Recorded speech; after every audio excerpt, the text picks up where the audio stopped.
सोमवार को कॉकरोच जनता पार्टी का संसद मार्च उस समय उग्र हो गया जब हजारों प्रदर्शनकारियों ने संसद की ओर बढ़ने की कोशिश की। स्थिति बिगड़ने पर दिल्ली पुलिस ने उन्हें रोकने के लिए लाठीचार्ज और आंसू गैस के गोलों का इस्तेमाल किया। इसी बीच सरकार और सीजेपी के बीच बातचीत की शुरुआत भी हुई, जिसने इस पूरे आंदोलन को एक नया राजनीतिक मोड़ दे दिया। नई दिल्ली के तनावपूर्ण हालात के बीच सीजेपी के मुख्य प्रवक्ता सौरभ दास और आशुतोष रांका ने केंद्रीय स्वास्थ्य मंत्री जेपी नड्डा से उनके आवास पर मुलाकात की।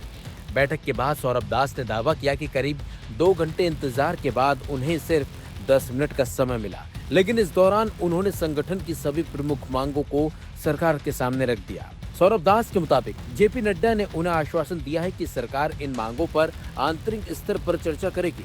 हालांकि केंद्र सरकार की तरफ से इस मुलाकात या किसी संभावित सहमति को लेकर अभी तक कोई आधिकारिक बयान जारी नहीं किया गया। ऐसे में कहना जल्दबाजी होगी कि सरकार और सीजेपी के बीच कोई अंतिम सहमति बन गई। सीजेपी ने सरकार के सामने 3 प्रमुख मांगे रखी हैं। पहली, केंद्रीय शिक्षा मंत्री धर्मेंद्र प्रधान का इस्तीफा हो। दूसरी, कथित नीट परीक्षा अनियमितताओं से प्रभावित और गलत कदम उठाने वाले अभ्यर्थियों के परिवारों को 1 करोड़ रुपए का मुआवजा दिया जाए। और तीसरी, सोनम वांगचुक को तत्काल रिहा करने की मांग सामने रखी गई है। आप लोगों की जेपी नड्डा जी से मीटिंग हुई है, कितने राउंड की मीटिंग हुई, क्या डिसाइड हुआ? देखिए, 2 बार हम लोग जेपी नड्डा जी से मिले। हम लोग 12 बजे यहाँ पे आए थे एंड हम लोग की मीटिंग करीब 2:15 2:30 बजे हुई। एंड मीटिंग में हम लोगों ने यही बोला कि हमारे 3 डिमांड्स हैं। पहले कि सोनम वांगचुक जी को तुरंत रिलीज किया जाए एंड जब तक वो फॉर्मेलिटीज पूरी होती है उसमें उनको एक वीडियो बनाने का अलाउ किया जाए। वो वीडियो में यही हो कि वो अपील करे शांति बनाए रखने के लिए, लेकिन वो अभी तक हुआ नहीं है। नंबर 2, हमारा ये भी डिमांड है कि धर्मेंद्र प्रधान जी का रेजिग्नेशन तो अब आना ही पड़ेगा। या तो उनको बर्खास्त करे कैबिनेट से या तो वो खुद रिजाइन करे। प्रोटेस्ट तब तक चालू रहेगा जब तक उनका रेजिग्नेशन नहीं आ जाता। और तीसरा, जो नीट के फैमिलीज है, जो बच्चे मर गए हैं 20 से ज्यादा, उन फैमिलीज को 1 करोड़ का मुआवजा मिले। ये डिमांड्स को लेके हम जेपी नड्डा जी के पास गए। तो वहीं इस मुलाकात को लेकर जेपी नड्डा ने भी एक्स पर एक पोस्ट किया, जिसमें लिखा गया कि आज सुबह पहली बार प्रदर्शनकारियों की ओर से सरकार के साथ बातचीत करने का प्रस्ताव आया और सुबह 11:50 से ही हमारी बातचीत जारी है। सौहार्दपूर्ण वातावरण में मुलाकात हुई। उनके डेलीगेशन के साथ विस्तार से पहले मौखिक चर्चा हुई और उनके द्वारा लगभग 4 बजे मुझे लिखित याचिका दी गई। मैंने सभी प्रदर्शनकारियों से अनुरोध किया है कि वे अपने धरने को समाप्त करें और सामान्य स्थिति बहाल करने में प्रशासन की मदद करें। ये पूरा घटनाक्रम ऐसे समय में सामने आया जब संसद के मानसून सत्र के पहले दिन राजधानी की सड़कों पर बड़ी संख्या में प्रदर्शनकारी मौजूद थे। संसद मार्ग, रेल भवन और कृषि भवन के आसपास सुरक्षा बलों की तैनाती की गई थी। इसी बीच अभिजीत दिप्के ने जंतर मंतर पर अपना अनशन भी खत्म कर दिया था। दिप्के ने सोनम वांगचुक को अस्पताल ले जाए जाने के बाद अनशन शुरू किया था और करीब 50 घंटे के बाद इसे खत्म किया।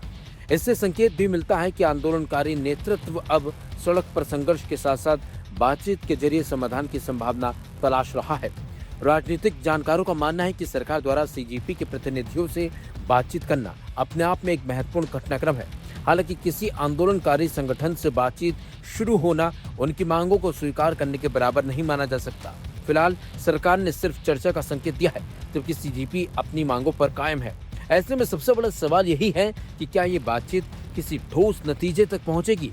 इसका जवाब आने वाले दिनों में और संभावित आधिकारिक घोषणाओं से ही मिल पाएगा। अभी के लिए इतना जरूर कहा जा सकता है कि संसद मार्च, पुलिस कार्रवाई और सरकार के साथ शुरू हुए संवाद ने इस आंदोलन को राष्ट्रीय स्तर की बहस का विषय बना जरूर दिया है। हुआ आज पूरे दिन संसद मार्च की ओर कूच करने का आह्वान किया गया। पूरा दिल्ली पैक कर दिया गया। तमाम पुलिस सुरक्षा व्यवस्था, लाठीचार्ज तक इस्तेमाल हुआ। हालांकि पुलिस ने इस बात का खंडन किया। आप कैसे इस प्रोटेस्ट को देखते हैं, खासतौर पर सीजेपी की जिस तरह से मांगे हैं और साथ में सोनम वांगचुक ने जो लेटर लिखा है उसको लेकर?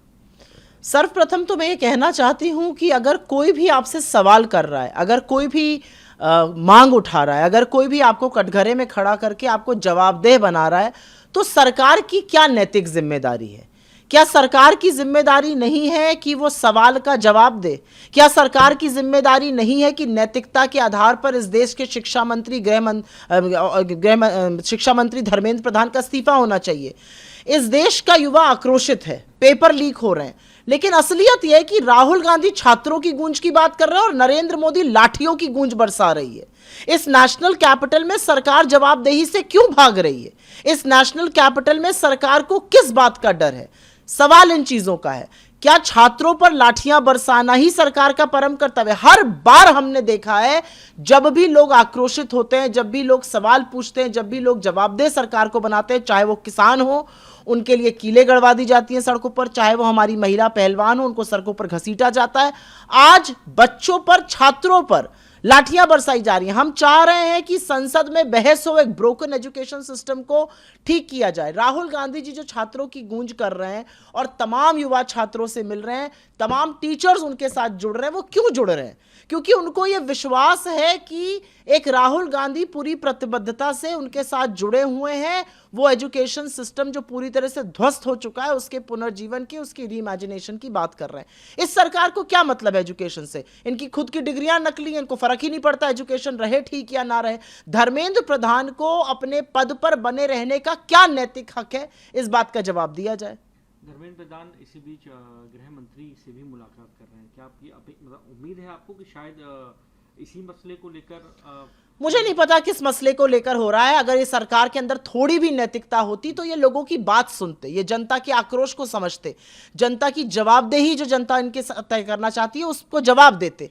ये सरकार किसी से मिलने नहीं आई। आपने सोनम वांगचुक जी का नाम लिया, वो वहां बैठे हुए थे, उनकी अब खैर मांग बदल गई है, मैं समझ नहीं पाई। उनकी मांग तो हटाने की थी धर्मेंद्र प्रधान जी को, अब सिर्फ मुलाकात की बात हो रही है, उस पर मैं टिप्पणी नहीं करना चाहती हूं। एक भी सरकार का नुमाइंदा आया मिलने। यह सरकार की असहनशीलता, असंवेदनशीलता, यह सरकार की कहीं ना कहीं निर्दयता दिखाता है। इस सरकार का जनता से नाता पूरी तरह से टूट चुका है। आज नरेंद्र मोदी जी को एक बड़े कारकेड में चढ़कर चुपचाप पार्लियामेंट से भागना पड़ा। क्यों ऐसा करना पड़ा? आप लोगों की बात क्यों नहीं सुनना चाहते? पेपर लीक मुद्दा है, जिस तरह से एग्जाम नहीं होते उस तरह वो मुद्दा है, बेरोजगारी मुद्दा है, लोग आक्रोशित हैं, लोगों के भविष्य पर अनिश्चितता है, और आप घटिया बयान दे रहे हैं, आप नेता प्रतिपक्ष के ऊपर कटाक्ष कर रहे हैं। ये किस किस किस्म के प्रधानमंत्री हैं, मैं ये जानना चाहती हूं।